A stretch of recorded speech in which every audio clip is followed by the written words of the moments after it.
নমস্কার বন্ধুরা, মালার রান্না বানাতে সবাইকে স্বাগত। বন্ধুরা, আজকে আমি বানাবো ঘরে থাকা 2-3টে উপকরণ দিয়ে দুর্দান্ত স্বাদের চকলেট পুডিং এর রেসিপিটি বন্ধুরা স্কিপ না করে প্রথম থেকে শেষ অবধি দেখতে থাকে, তাহলেই পুডিং তৈরি করতে গেলে এইরকমই পারফেক্ট একটা পুডিং আপনিও তৈরি করতে পারবেন। তাহলে শুরু করি পুডিং এর রেসিপিটি বানানোর জন্য আমি এইরকম একটা স্টিলের কাপ নির্দিষ্ট করে নিলাম উপকরণগুলি মাপার জন্য। আপনিও কাপ কিংবা বাটি সেট করে নেবেন, তাতে করেই উপকরণগুলি মেপে নিতে হবে। প্রথমেই আমি এই বাউলের মধ্যে 1 কাপ দুধ দিয়ে দিলাম। এবার এই দুধের মধ্যে আমি দিয়ে দিচ্ছি আধা কাপ কর্নফ্লাওয়ার আর দিয়ে দিচ্ছি 1/4 কাপ কোকো পাউডার। এবার আমি এই উপকরণগুলি একত্রে একটু ভালো করে মিশিয়ে নেব।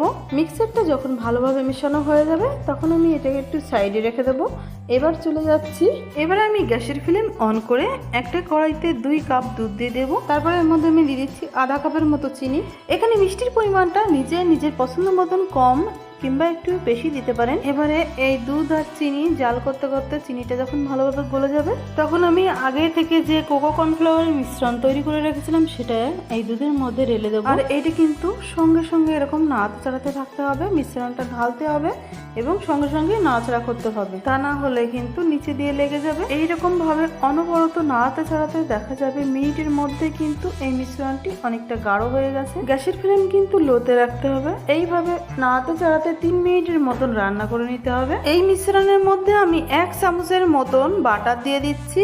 এতে করে পুডিং এর মধ্যে কিন্তু একটা শাইনি টেক্সচার আসবে আর স্বাদও কিন্তু দুর্দান্ত হবে। সেই কারণে বাটারটা স্কিপ করা যাবে না। আর এটা সল্টেড বাটার। মিক্সারটা অনবরত নাড়াতে ছাড়াতে 3 মিনিটের মতো রান্না করে নিলে কিন্তু এর টেক্সচারটা ঠিক এইরকম হবে। আর এই সময় গ্যাসের ফ্লেম অফ করে দিতে হবে। আর এই বাটারটা আমার ফ্রিজ থেকে সঙ্গে সঙ্গে দেওয়া তো, তার জন্য একটু গলতে দেরি হচ্ছে। যাই হোক, বাটারটা পুরোপুরি গলে গেলে আমি এখানে একটা প্লাস্টিকের বাটি নিয়ে নিয়েছি আর এই বাটির মধ্যে আমি মিশ্রণটা ঢেলে দেবো। আর এই মিশ্রণটা কিন্তু পুরোপুরি কড়াই থেকে ঠান্ডা করে ঢালা যাবে না। গ্যাসের ফ্লেমটা বন্ধ করে সঙ্গে সঙ্গেই কিন্তু যেই পাত্রে সেট করবেন পুডিংটি সেই পাত্রে নামিয়ে নিতে হবে। এই মিশ্রণটি কিন্তু পাত্রে খুব তাড়াতাড়ি নামিয়ে নিতে হবে। মিশ্রণটি এখন দেখতে অনেকটা থকথকে মতন মনে হচ্ছে আর আমার কড়াইতে কিন্তু বেশ একটু ঠান্ডাও হয়ে গেছিল, যার কারণে উপর থেকে এই যে একটু লেবেল হলো না। যাই হোক, পাত্রটি ধরে একটু নেড়ে চেড়ে লেবেল করার চেষ্টা করলাম।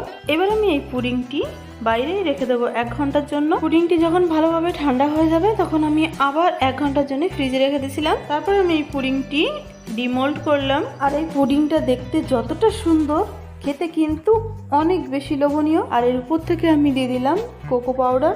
আরও অন্যরকম লুক দেওয়ার জন্য সামান্য একটু গুঁড়ো দুধের পাউডার উপর থেকে এরকম দিয়ে দিচ্ছি। তো বন্ধুরা, এটা যেহেতু বাড়িতে বানানো আর নির্ভেজাল একটা পুডিং রেসিপি, আর এরকম পুডিং ডেজার্ট যদি বাচ্চাদের বানিয়ে দেওয়া হয় তাহলে কিন্তু ওরা খুবই আনন্দ সহকারে খাবে। কারণ পুডিংটা যেহেতু চকলেটি ফ্লেভার আর বাচ্চাদের তো চকলেট সব থেকে প্রিয়। উপর থেকে দিয়ে দিলাম একটা চেরি, তাতে করে পুডিংটা আরো আকর্ষণীয় লাগবে। আমি পুডিংটি একটু খেয়ে বলছি যে এটা আসলেই কেমন। তো বন্ধুরা, দুর্দান্ত স্বাদের এই পুডিংটা কিন্তু একবার খেলে মন চাইবে বারবার তৈরি করার। বাচ্চা থেকে বড় সবাই কিন্তু চেয়ে খাবে। তো বন্ধুরা, এইরকম আরো নতুন নতুন রান্নাবান্না দেখতে মালা রান্নাবান্নাকে অবশ্যই সাবস্ক্রাইব করে রাখবেন।